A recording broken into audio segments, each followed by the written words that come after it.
Hello, everyone, and welcome. Thank you so much for joining. Welcome to our hybrid cloud authentication lab. Add Google Auth to Red Hat OpenShift clusters.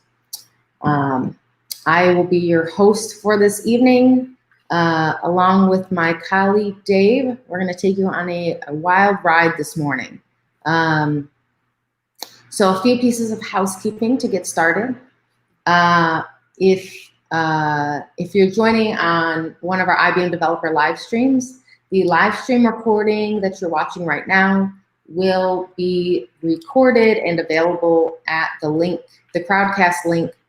If you're joining with Crowdcast today, you will be able to access the recording at the same URL you joined with today. So that's crowdcast.io/e/os-google-auth.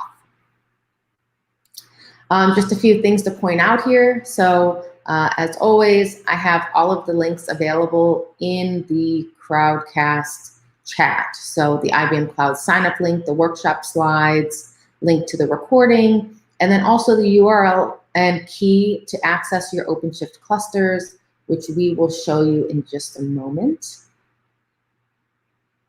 You can access the slides at ibm.biz/os-google-auth-slides. It's available in the Crowdcast chat as well. And if you would like to follow along today, you will need an IBM Cloud account. So if you don't already have one, you can sign up at ibm.biz/os-google-auth. Oh, looks like we're missing a slide. Oh, let me try this again. I don't know where it went. Okay, well, I'll introduce myself. Feel free to share in the chat as well. A little bit about me. So my name is Jenna Ritten. My pronouns are she, her. I'm a cloud developer advocate at IBM. I'm originally from Detroit. I'm currently working from home in Western New York, near my parents out here. And something I love, I have Yorkies. You may hear the pitter patter of little toenails tap dancing on the floor at some point this morning. Hopefully they'll sleep right through. And a quirk, so something that's unique about me, I have an obsession with tuna, tuna salad, sandwiches, tuna melts. So if you have any recommendations, feel free to share. Feel free to share them with me or connect with me on social at jritten on pretty much every social platform. And if you would like to access more resources like my YouTube channel content, any slide decks or book some time with me, you can do that on my my Linktree /jwritten. So that's a little bit about me. I'm going to hand things over to Dave so he can introduce himself and get you all started. Awesome. Thanks a lot, Jenna. So my name's Dave. I'm Jenna's colleague here, but instead of Western New York, I'm in the Western United States here in San Francisco, which, contrary to what you may have heard in the media, has not all burned down. It's just a little smoky right now. And you may also hear toenails in the background of my audio, but that's just because I really need to trim my toenails. It's been a while. No, I'm just kidding. Yeah, thank you everybody for joining. I think this will be a fun session. So the way it's going to work is I'm going to give a really brief introduction to Kubernetes and Red Hat OpenShift for anybody who's not up to speed on those topics. If you're like, yeah, Dave, I am, an old hand at this. I know everything there is to know about Kubernetes and OpenShift. Last time we even had somebody who was Greek who told me how to spell Kubernetes in Greek. So I know that there's a lot of people who really want to get into the lab. The easiest way to do that is to create your cloud account and then get your cluster assigned. And so I'm going to walk through that real quick right now, if I can share my screen. So I just reinstalled my browser. We'll see if this works.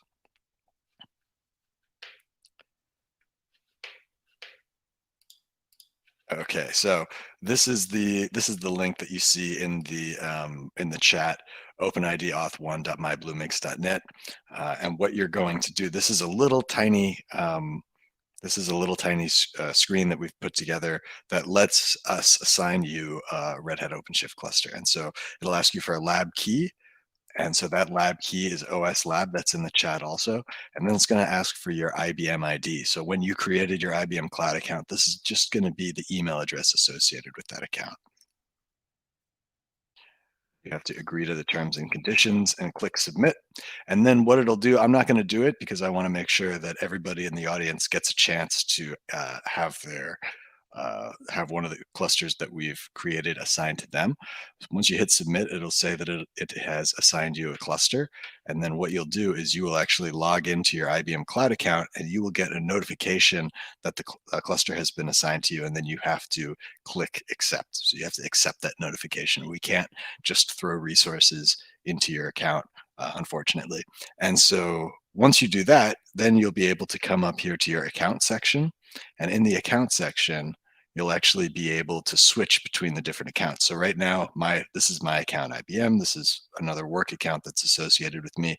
You'll see an additional account that's called AdvaWork. And if you click into that account, then you'll actually be able to see your cluster. And Jen will go over exactly how to do that. But at this point, what I want to do is start off with my Kubernetes and Red Hat OpenShift overview, which I'm going to try to drag onto this screen, even though it is not happy with me right now.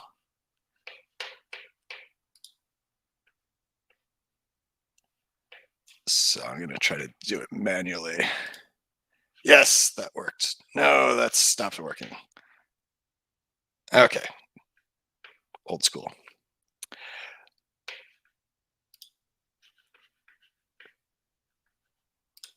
So one of the reasons that Jenna and I are here today is that Red Hat was actually acquired by IBM a couple of years ago. It still operates as a totally independent business, but Jenna and I now get, in addition to advocating for a lot of IBM's products, we get to also advocate for Red Hat's products. And now I'm just going to skip ahead from a few slides so that we can get right into the lab. To something that Jenna and I love to talk about, which is about how useful containers are to modern enterprises when you're deploying and running applications. So instead of how applications used to be deployed, like when I was a youngin', we would just throw them on operating systems running on hardware. And then if you want to scale the application, you scale the hardware. Then we moved into this sort of middle ground of a virtualized deployment model where you'd actually have a hypervisor managing virtual machines, but you could see there's a lot of redundancy there. It's not super efficient. By comparison, container runtimes are super efficient. And so you've actually seen containers become pretty much universally used when people are deploying new cloud native applications. You're even seeing enterprise companies modernizing their existing applications to use containerized infrastructure. One of the things, I mean, there's lots of benefits to containers, but one of the things I want to hit on really quickly is the separation of concerns between development and operations. So as developers, we care a lot about code, we care about libraries, we care about the runtime, but operations cares more about uptime, network configuration, monitoring, and remote access. So containers provide a nice separation of concerns where we can containerize our applications and then operations can scale those containers in production. Containers provide a ton of other benefits: observability, consistency. They mesh really well with microservices, which we won't talk about this time. But they provide a lot of, like, just enough isolation, provide a lot of value without being really locked down into a particular architecture. So I'm going to skip over microservices and just talk about orchestration. As we start using containers more and more, people realized that they needed to deal with scheduling, cluster management, service discovery, provisioning new containers, monitoring the existing ones, and then managing the configuration. And so that's where Kubernetes came into the picture. And so Kubernetes was originally a project that was developed in-house at Google and then was open sourced back in 2014. And here is a diagram of the architecture. You can see we'll be interacting with our Red Hat OpenShift, which is running on top of Kubernetes through a CLI and also through a user interface. So Kubernetes does a ton of stuff. It orchestrates your containers, it orchestrates your other resources, it configures your rollouts and rollbacks, it helps with automatic bin packing, so you can tell it exactly how many resources it has, and it'll try to fit containers into those resources most effectively. It deals with self-healing, and it helps you with your secret and configuration management. But it doesn't do everything. It doesn't deploy code, doesn't talk about application types, doesn't say you have to use these application level services. But there are actually a huge number of different products that are built up around Kubernetes in an ecosystem that allow you in your Kubernetes deployment to choose which product or which toolkit or which open source project you want to use for each of these pieces of the stack. And one way that you can also build out this stack pretty quickly for an enterprise is to use Red Hat OpenShift, which is a product put out by Red Hat. So let me show you how that looks architecturally. You'll see that Kubernetes is a core component of Red Hat OpenShift. But then on top of Kubernetes, you also have all of these different things that we were talking about, all these different elements of the software development and deployment ecosystem. So you've got your cluster services, application services, service meshes like Istio, developer services. So that's great for developers like me. And then below that, you'll actually see that we've got the ability to run on any infrastructure. So you could run it on a physical server if you wanted to. If you still have a virtualized environment, you could run it on virtual servers.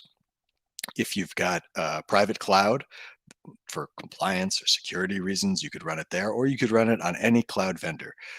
This workshop that we're using today, we're going to be using IBM Cloud, but you could run it on AWS, GCP, Azure, any third-party public cloud.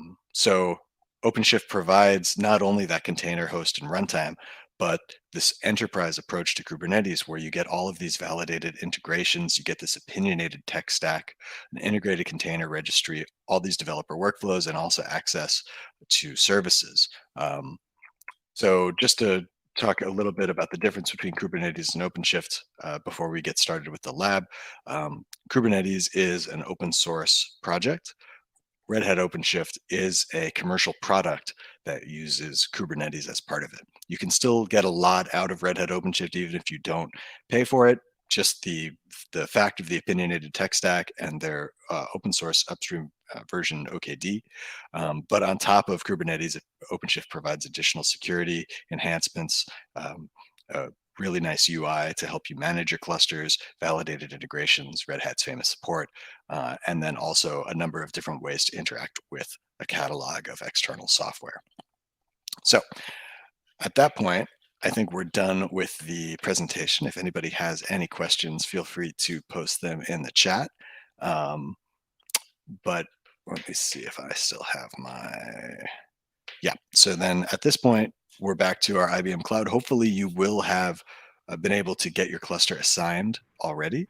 And then at this point, what you'll do is Jenna's going to walk you through creating a new resource. And this is an OpenID resource, which you're going to want to switch back to your main account for. So you're going to toggle back to your main account and then click IBM Cloud up here in the upper left-hand side to get back to your dashboard. And I think at this point, I'll turn it back over to Jenna. Perfect. Yes, thank you so much, Dave. So you'll see here, you'll have access to the Advo Work account. So what I'm going to do is I'm going to pull up, as you can see here, I have one, just make sure my mic is unmuted. Okay. I have one resource here. I'm going to click View All. So what I'm going to do, there we go. I'm going to click on clusters, and so I have my OpenID Auth1 cluster here. So I'm going to click on my cluster in my resource list, and then what I'm going to do is I'm going to open in the OpenShift console.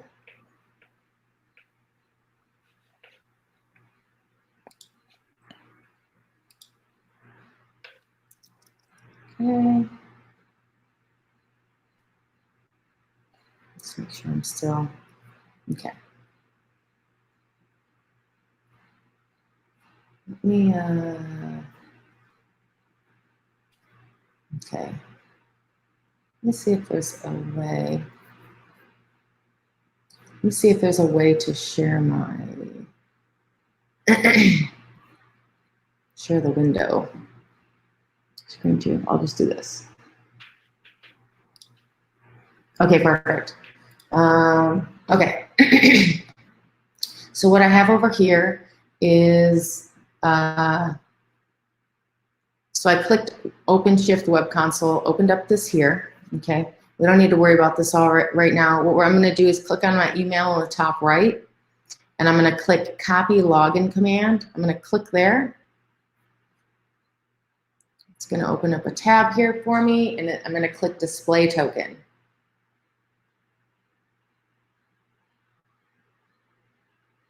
Okay. There we go. And we're going to use this in just a second, so I'm going to keep this tab open. I'm going to go back. Let me just make sure. Okay. So I want to make sure you can see, because sometimes it gets stuck. Okay. What I'm going to do now is I'm going to open up a new tab. Move it over here. And I'm going to make sure that I select my personal account. So open up a new tab and keep this tab open with your OpenShift credentials. Click on your personal account in a new tab, because this is where we're going to create our App ID instance. So now I can see my account is selected here. So what I'm going to do in the search bar, I'm going to search for App ID.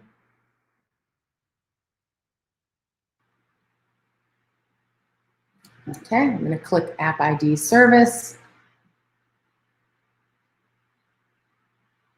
All right. And then, as you can see here, I'm going to use the free light tier. So I don't need to enter anything here.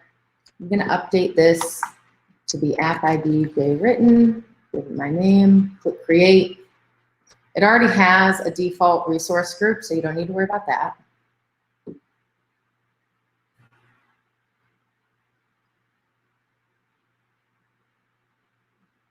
Okay. And then now we have our instance of App ID created. So the next thing that we are going to do, let's see, is we're going to manage our identity providers. So what I'm going to do is I'm going to click Manage Authentication. As you can see, we have identity providers here. We have IBM's Cloud Directory. You can host your own users registry. We have SAML 2.0, Facebook, Google. These have default configurations. We have custom, anonymous. So what I'm going to do is I'm going to disable anonymous. Oh, there we go. I don't know what that was. Probably my internet. I'm going to disable Facebook. And I'm going to click on Edit. So next to this Google Authentication identity provider, I'm going to click Edit. And as you can see here, it says Google Identity Provider Details. So by default, Google's enabled as an identity provider using IBM credentials. As you can see here, we need a client ID and a client secret, and then it gives us a redirect URL for the Google Developer Console. So the first thing we're going to do is configure App ID for our Google authentication. So what I'm going to do is I'm going to, you can click here, Google Developer Console. So open this up in a new tab.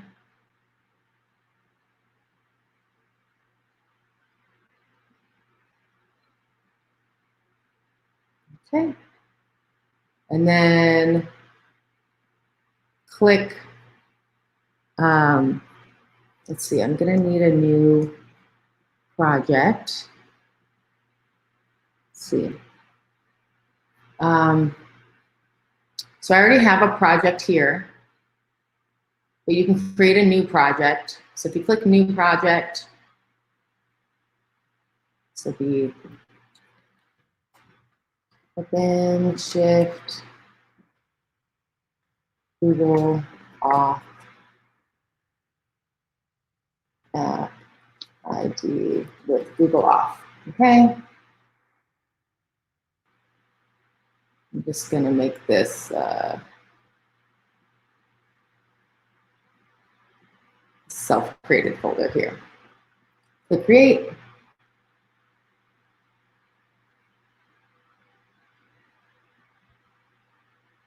There we go. All right, cool. So now I'm gonna click this project here that I just created. As you can see here, we don't have anything going on yet. The next thing I'm gonna do is select credentials. As you can see here, we don't have anything set up yet. You'll need to click this configure consent screen. So what we're gonna do here, so this is gonna be external. I want this available to any test user with a Google account. I'm gonna click create, app name, OpenShift app ID with, I'm gonna give it the same name, Google Auth. I'm gonna click my email. Don't need to do anything else. Just add my email here. Save and continue. Save and continue. We don't need to do anything else here. We just need to click. All right, so we're good to go. Back to dashboard. Okay, now I'm gonna click credentials. And as you can see, I don't have any keys, I don't have any client IDs, I don't have anything going on. So I'm gonna click create credentials, and I'm gonna click OAuth client ID. For application type, I'm gonna select web application, but as you can see here, you can add create a client ID for, you know, Android, TV, desktop applications, iOS, all kinds of good stuff. So I'm just gonna call this OS app ID for Google. Okay, it'll be okay. And then the next thing we're gonna wanna do here, so I'm gonna go back to my app ID dashboard. Okay.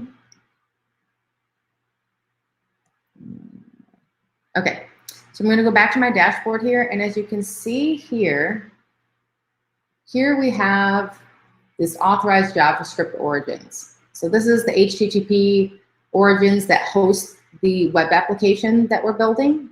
And as you can see here, what we're gonna do is we're gonna grab it from the beginning here. So we're gonna highlight the beginning of this redirect URL, this HTTPS US South app ID cloud.ibm.com. We're gonna copy that.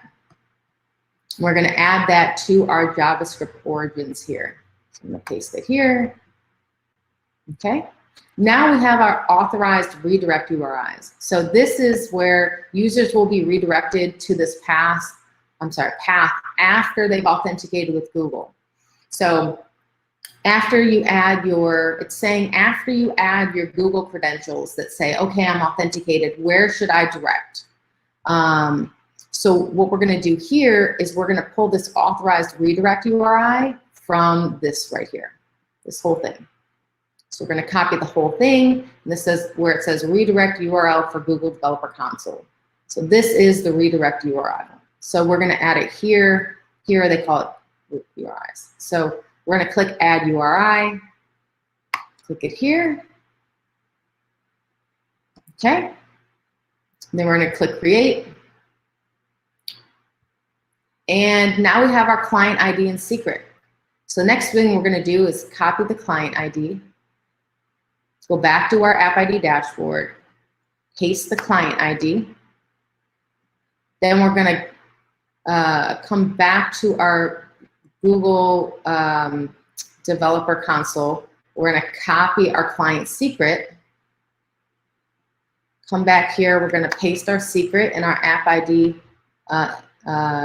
Google Identity Provider Details. Click Save.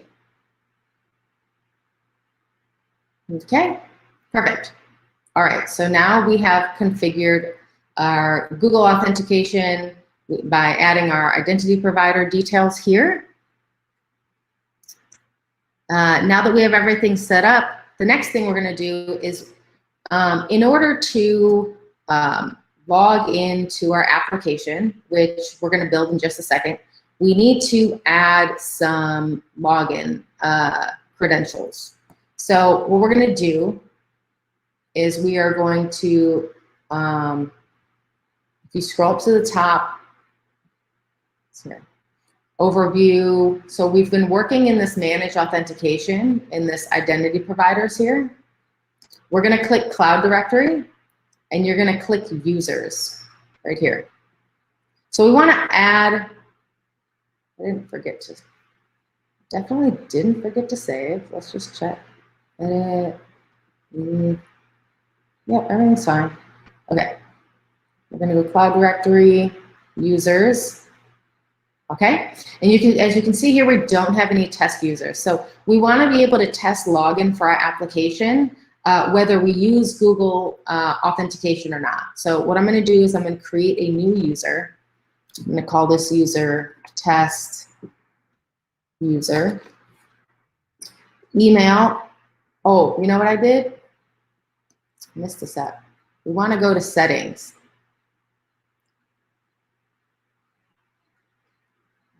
So before we create our user, we need to update our cloud directory settings. So we want to, it says allow users to sign up and sign in using, we're going to say username and password. Okay. Allow users to sign up. No, we don't want anybody signing up and creating an account. This is just a sample application. But we do want people to sign in with their username and password. So we're going to add, update our cloud directory settings here. Now we can go to users and we can create our test user. So now I can say test user. Whoa, I don't want to scream it at you. Okay, username, I'm just going to say is test user. Email, I'm going to say test user at email.com. Password, I'm going to give it an easy password so I'll remember. Okay, perfect. Click save. Perfect. Now our user was added to our directory. Okay. Now the next thing we want to do is how are we hooking this thing up once we create our application, right? So we haven't created our OpenShift, our application that we're going to deploy to our OpenShift cluster yet, but how are we going to hook these things up? So the next thing that we're going to want to do is in our menu on the left, we're going to go down and click on applications. And it's not nested anywhere. It's just in the main in the main menu here. So we're going to click applications and we're going to click add application. Now, we want to make sure that we add the name correctly, as this is just what's associated with the web application we're using. But we're going to enter this funny thing here. All of the directions are in the slides. All of the commands are in the slides, as well as in the wonderful resources that are at the bottom of the Crowdcast where it says resources. So you can click there and access them all as well. I'm going to select regular web application. That's already default. I'm going to click save. I'll let this do its thing. And then as you can see here, we have some things going on here. So we have our app ID, application, client ID. We have our secret here. Make sure you don't accidentally click tenant ID. Client ID, secret. And then the other thing we're going to need is our OAuth server URL. So I'm just gonna keep this open here because we're gonna come back and use this in just a minute. The next thing we're gonna do is we're gonna get set up so we can access our cluster and start building our application. So what I'm gonna do is I'm gonna click IBM Cloud Shell here.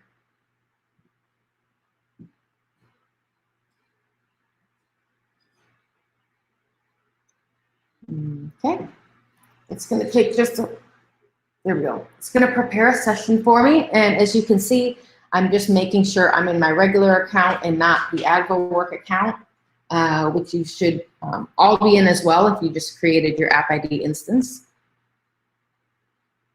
And while this is getting set up, the one thing that I am going to need is, if I go back to my tab, I'm gonna need this OC login command. So I'm gonna need this OC login command to access my cluster. So now that I have my session set up, I'm gonna type IBM Cloud and push enter. It's just gonna allow me to have access to all of the IBM CLI commands that we're gonna use for the rest of the time. I wanna make sure that I'm logged in to my IBM Cloud account and have my region and everything situated the way I need to. So I'm gonna type IBM Cloud login. I'm gonna type in my email, type in my password.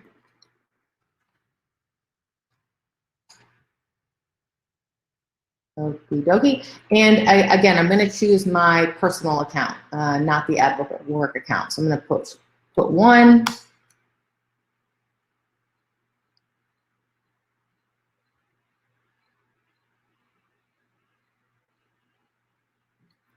Give it a second. There we go. Okay. Now, the next thing I'm going to do is I'm going to see this command here. So what I want to do is I'm going to assign a target resource group. So, and we only have one. It's just default. So I'm going to put IBM Cloud target -G. And if you use your account or for work or for projects and other things, you might have more than one. If you are new to IBM Cloud, you just have one. It's the regular assigned one that's default. So you'll type IBM Cloud target -G default. Perfect. So now that I'm all set up and ready to go, let me just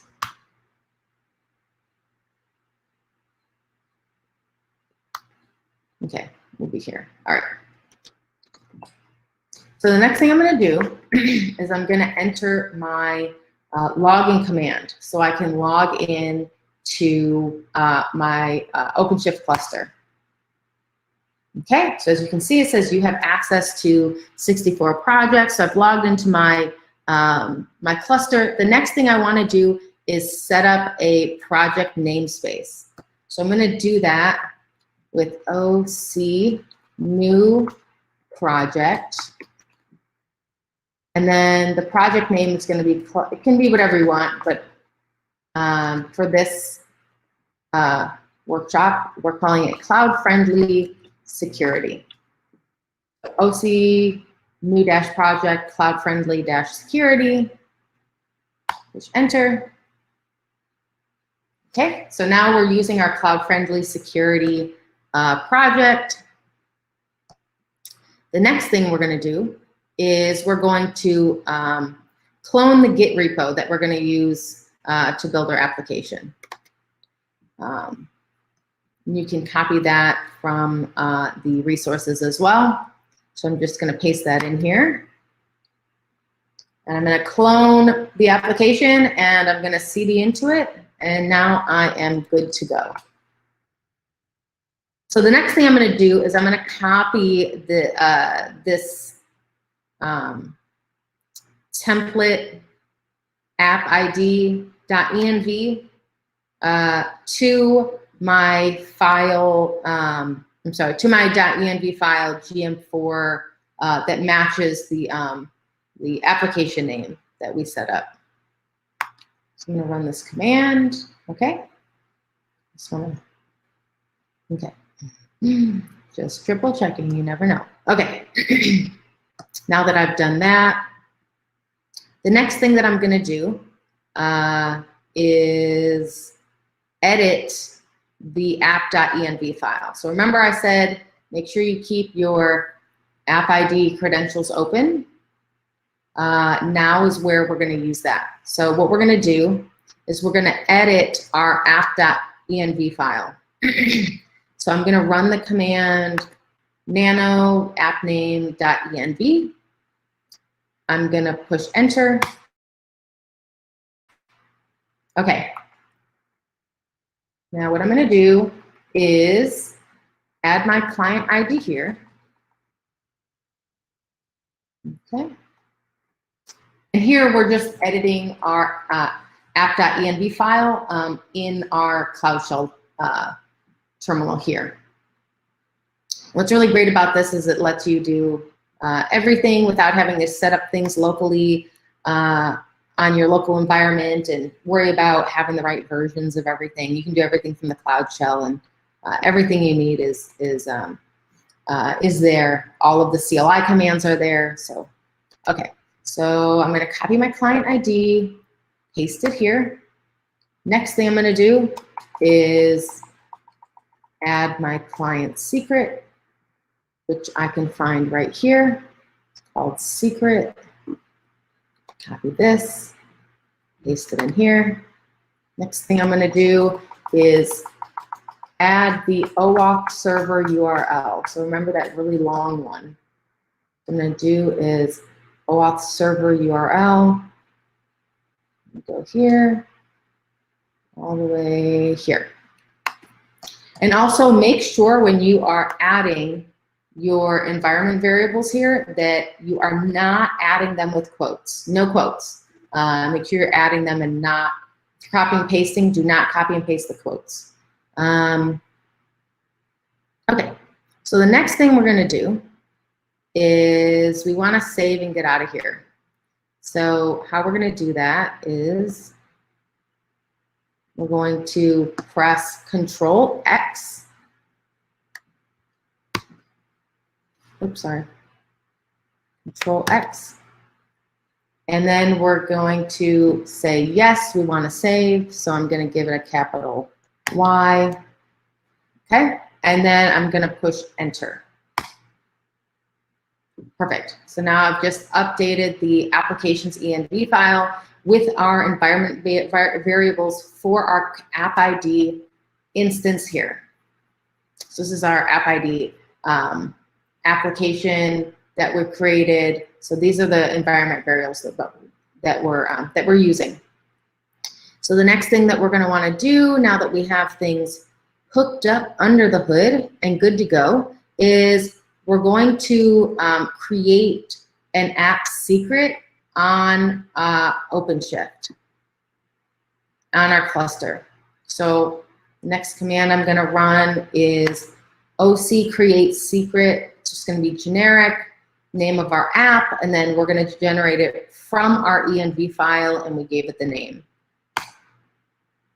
Okay, so the OpenShift app secret was successfully created. Next thing we're going to do is just validate it by running OC describe secret and the secret name. Perfect. So here's our application. Here's the namespace we're working on, and we have the client ID, secret, and OAuth server out, which is perfect. That's exactly what we want. Now we're going to start building and deploying things. So the first thing that we're going to do here is we're going to deploy our resource microservice. And we only have a certain amount of time to get through the whole lab. So I have in-depth details of all of the different microservices deploying and all the different pieces. So they are available in these slides, but for time's sake, I don't want to go over, go too far into detail. But basically what we're doing in this step, and it'll take up to 2 minutes. So don't worry if you're like, oh my gosh, mine is broken. It just keeps going and going. Don't worry, it's supposed to do that. So what we're doing in this step, we are deploying our resource microservice. So what that means is This step is creating our OpenShift resource descriptors. It's building the microservice. It's starting the source to image build, and it's deploying our microservice to our OpenShift cluster. So it takes, just a second. And when it's done, what we're going to do is we are going to confirm that our resource microservice pod is running. So we're just going to give this a second. Take just a minute.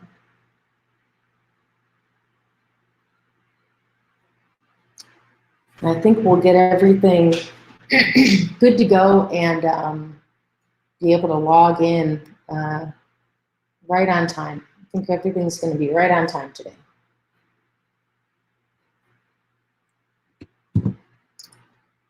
So what we're going to be deploying here is we are going to be deploying a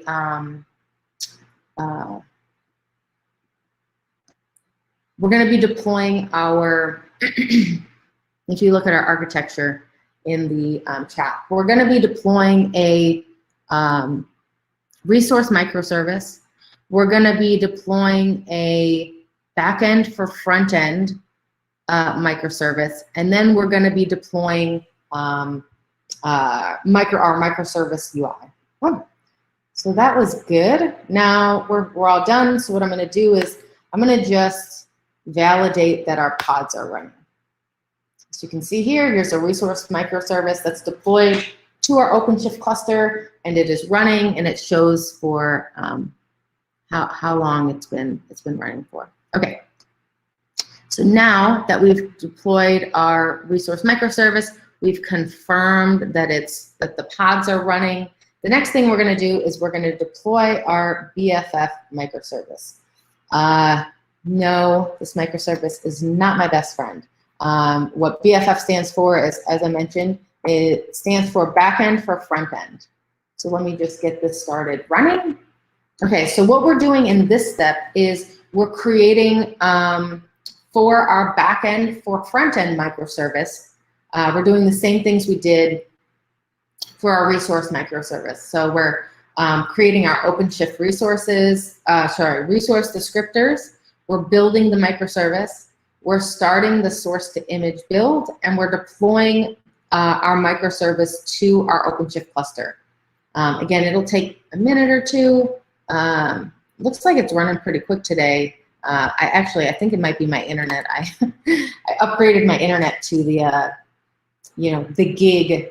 I don't know if it ever reaches a gig, but it's definitely a lot better. If you work from home, get rid of your cable. Just get the highest internet you can get. That's what I've been doing. And then you can run Netflix with no issues. Perfect. So our build was successful. We are going to, let me just make sure I don't have the wrong thing here. We're going to confirm that our modern backend for front end microservice pod is running. Perfect. As you can see here, here's our modern backend for front end microservice. It's running, and it shows how long it's been running. The next thing we're going to do is we're going to deploy our UI application. So what we're going to do here is, let me just get this running. Okay. Run this command here. And again, we're creating our OpenShift resource descriptors, building, this is a Node.js application. We're starting the source to image build and deploying the Node.js application to our OpenShift cluster. This may take a little bit longer, so no worries. Let's see here. All right. So what we're using here is our modern UI uses SPA authorization security, and it's enabled by Angular routers can't activate. So specifically the, oops, I'll go here.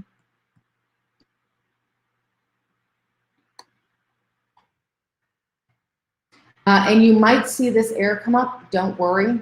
I've got you. So when we're using Cloud Shell, we only have 500 megabytes of storage as a limit. And then it gives you a message that says, hey, you know what? I'm going to close in 5 minutes if you're still exceeding the limit. So don't worry. We're still good to go. All of the work we've done is not going to disappear. Everything's deployed to OpenShift, so we're still good to go. So don't worry. We will mitigate this as soon as this our modern UI here is finished deploying. So as I mentioned, the modern UI is the SPA authorization security is enabled by the Angular routers can activate, and pretty much all that means is that the details SPA page is not going to display until can activate returns true. And I have images of the code and the files in the application for you to check out, as well as the architecture available in the slides. But basically, the browser gets the UI single page application, that's SPA. The user is going to click login and be redirected to the OIDC provider login page, and then the user will authenticate against the OIDC provider. So I have some images and things available as well. So as soon as this finishes, I'm going to confirm that my pod is running.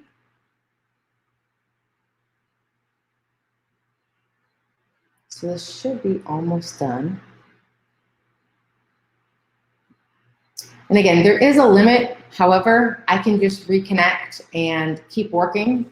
You know, we do have quite a bit going on here this morning with, there we go. And let me just confirm that the pod is running. Perfect. So our pod is running. So next thing I'm going to do here is I'm going to configure the UI, microservices, OIDC, and validate the app security. So how I'm going to do that is I'm going to retrieve the backend for front end and the UI external routes as environment variables. So I'm going to run this command here. Then I'm going to update the modern UI web application. Oops, there we go. App environment variable to leverage our modern BFF external route for the single page application web API REST calls. So I'm going to set that environment variable here. Okay, now I'm going to just validate it.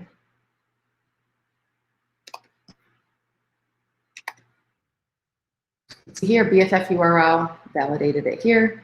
Next thing I'm going to do is I'm going to update the modern BFF microservice environment variable to leverage the modern UI external route for security redirects.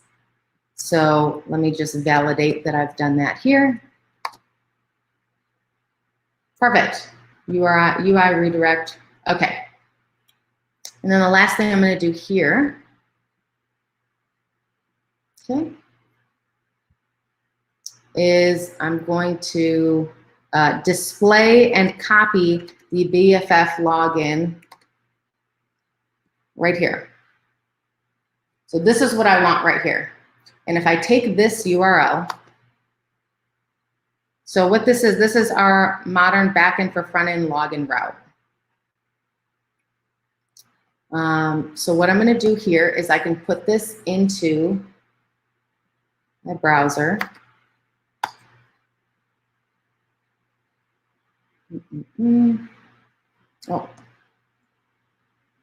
Oh, you know what?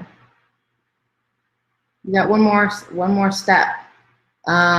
We need to add our URL to our redirect URLs. Okay, so when we come back to this App ID dashboard, if we come up to Manage Authentication, right now where we've been working is in this identity providers, but we haven't updated our authentication settings. So as you can see here, it says add web redirect URLs. Registering your redirect URI with App ID ensures that only authorized clients are allowed to participate in the authorized workflow. So right now it's like, yeah, what's going on? You need to add whatever you're trying to do to your App ID application that you just deployed. So what I'm going to do is I'm going to add it. And again, this link here, it looks like I was able to do everything before. But if you have to reconnect, I can totally show you how to do that. So the last part here, I already copied this URL. This is, again, our modern backend for front-end login route. So this is where we want to app here, our web redirect URL. So I'm going to paste this here. Okay. Now, let's try this again. Ta-da! So we have our application here. It's deployed. Everything's good to go. Let me just make it a little bigger so you can see here. Okay. Now, what I'm going to do is I'm going to test my Cloud Directory login. So remember that test user account that I created. Let's see if it lets me log in, sign in.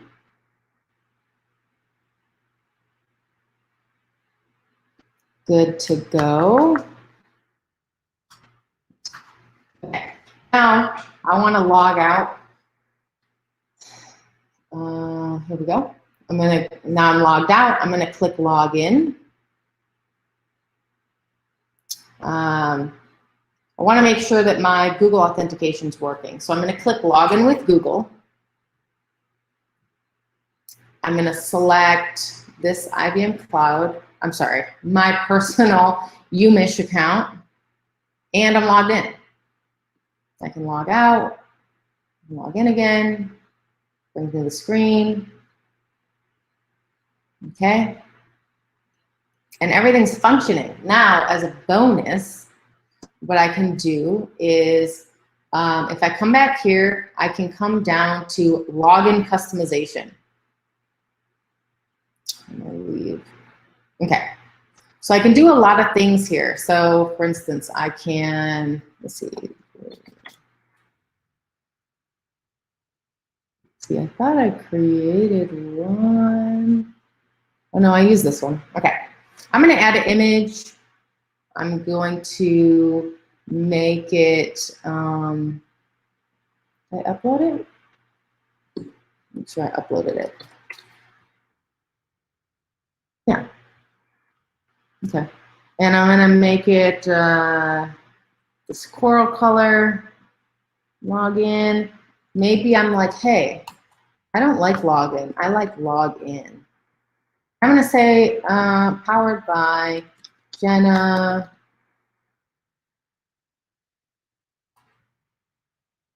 She is awesome. Right. And as you can see here, this is giving you a preview. So, and this works for web and mobile here. So we have web here. Mobile is how it's going to look on mobile.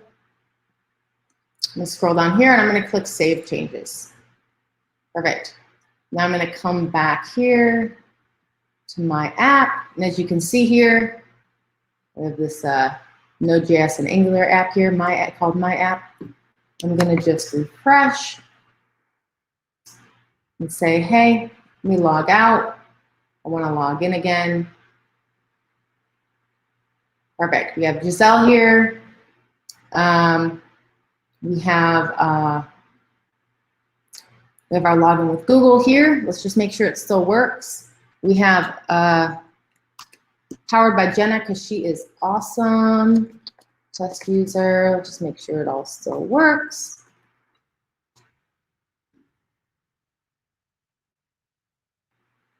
Perfect. Yeah, so we can update the UI however we want, no issues. Our Google authentication is still working.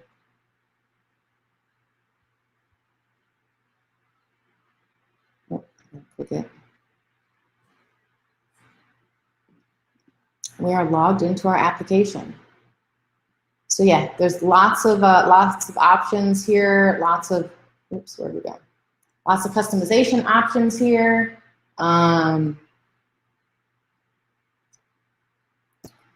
And we just, let's see, let's scroll down a little bit. Okay, so congratulations to all of you. We have done here, and let me